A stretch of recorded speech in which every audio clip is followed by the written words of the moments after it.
Spring training is less than a month away, and you know I had to bring back the player prediction series. They were going to be looking at players who will rebound in 2025, meaning this player had previous success, struggled last season, and will return to form this season. This is the second video of this series, with my first one being the breakout players for 2025, so be sure to check that video out as well. With that being said, let's get into the video. Starting in Houston, we have Yainer Diaz, who was solid, posting a 3.2 WAR with 16 homers and 84 RBIs. Defensively, he has some work to do with the framing, but there's already a lot to like, with that sort of production being coveted highly from the catcher spot. However, where Diaz fell short in 2024 was taking the step up from his 2023 performance.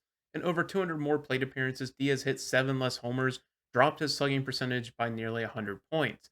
The lack of production came from a sharp decline in launch angle and a significant increase in ground ball rate. Despite my high school coach's best wishes, being sixth in the majors in ground ball rate really limited what his bat can do.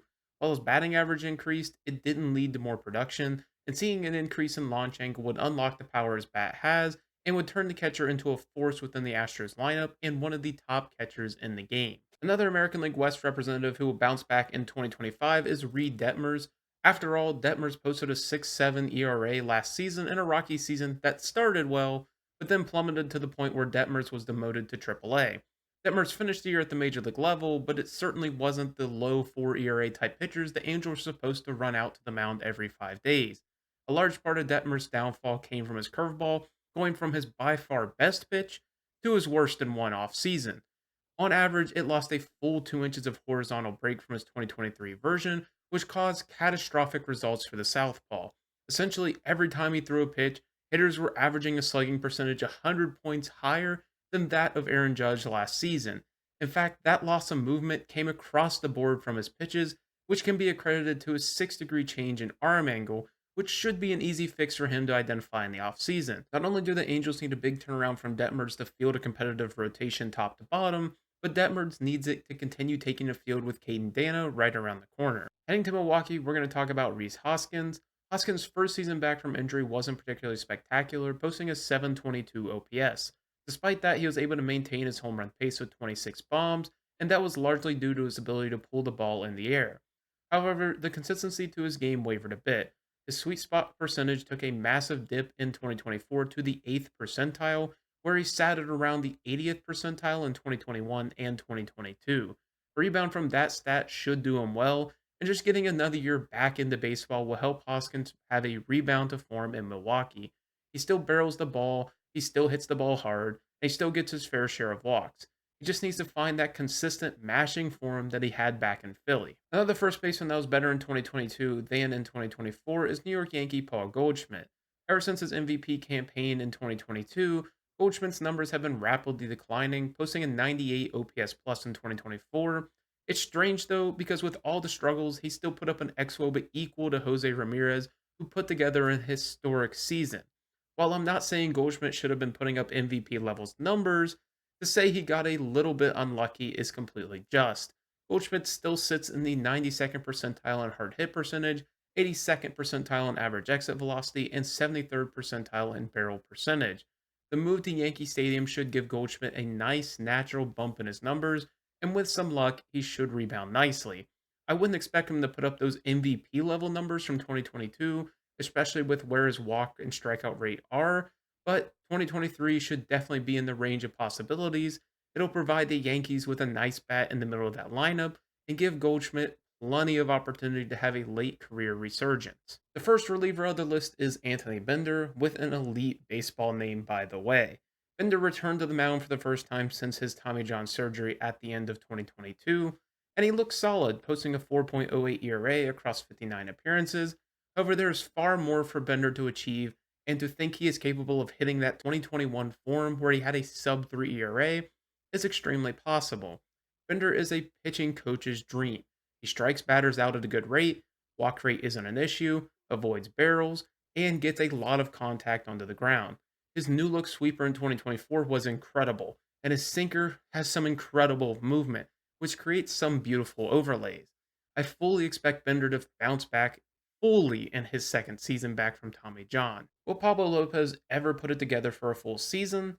I don't know, but he will bounce back in 2025. We all know the potential Lopez has. He goes through stretches where he looks like one of the best pitchers in baseball, but he'll back that up with some rather poor play over the second half of the year. That was present once again in 2024, where after 19 starts, Lopez's ERA sat at 5.11. Then for the final 13, he posted a 2.77 ERA. What Lopez does incredibly well is he doesn't walk batters, strikes out a fair share, and gets a ton of chases. In 2024, his game did take a turn for the worse in the quality of contact he surrenders. Similarly to Detmers from earlier in the video, his offerings aside from the fastball took a massive turn for the worse. Almost all of his offerings were at the very least average, but Lopez's sinker, changeup, and sweeper were all plus pitches for him in 2023, but got significantly worse results in 2024. However, there really isn't that much drastically different from the movement perspective, and it was mostly a matter of getting unlucky. Hopefully, he can continue his form over the end of the season last year and carry that into a strong 2025. Similarly, Jared Jones started really strong in 2024, grabbing the headlines from Pittsburgh in the pre-Paul Skeens era. His first 10 starts looked incredible, posting a 3.05 ERA with a 3.62 FIP, while striking out over 29% of the batters he faced. The next 12 starts did not look quite as excellent, posting a 5.17 ERA, a 4.36 FIP, and his strikeout rate dropped to 23%. Part of Jones's issues came from his third and fourth pitches, which really could use some development.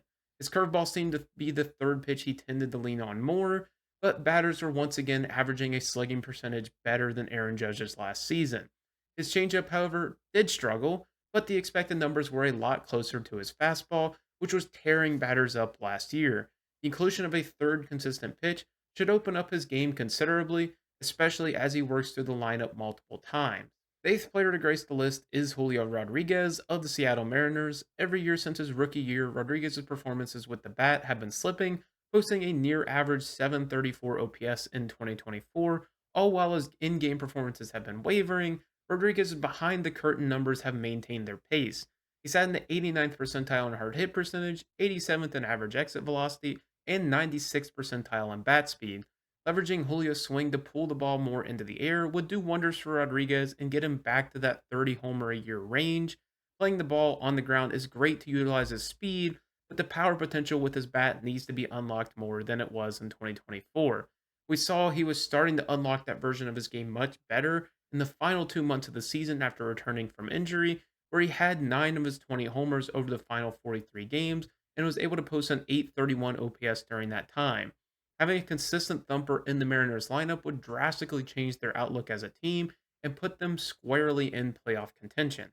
Unfortunately for the Mariners, their divisional rivals, the Texas Rangers, grabbed Jake Burger from the Marlins. Burger's 2024 was really strange. He had 29 homers with 76 RBIs on a bad Marlins team, but his OPS of 760 was a bit lackluster. However, if we look at the Jake Burger who is playing from July 13th to the end of the season, oh my goodness, was he a superstar. Across that 66 game sample, he posted a 923 OPS with 20 homers and 45 RBIs. Then you look at the under the hood numbers, and it backs that sort of production where he sat in the 84th percentile of average exit velocity and barrel rate, and 81st percentile in hard hit percentage.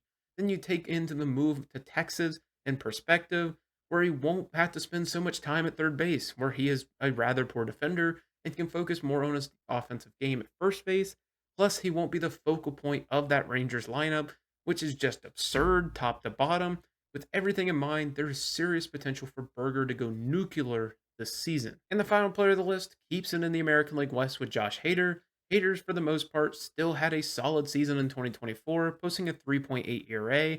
However, for Hader's standards and contract, it was a down year, especially considering his struggles in late game scenarios. At this point in Hader's career, his ERA is largely tied to his home run per nine numbers.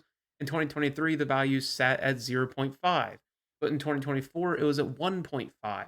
Similarly, in 2022, his value was at 1.4, and his ERA ballooned to 5.22, but had the similar effect in 2021 with the Brewers, where it sat at 0.5 with a 1.23 ERA. While I'm normally cautious about pitchers in Houston when they're tied to the home run rate, because you can sneak a few into the Crawford boxes pretty easily, Hader has been on a trend of having one bad season and good the next, and he's due for an elite season. And that's going to do it for the video. Let me know who you guys have bouncing back down below in the comments. Thank you guys so much for watching, and as always, Have a wonderful day.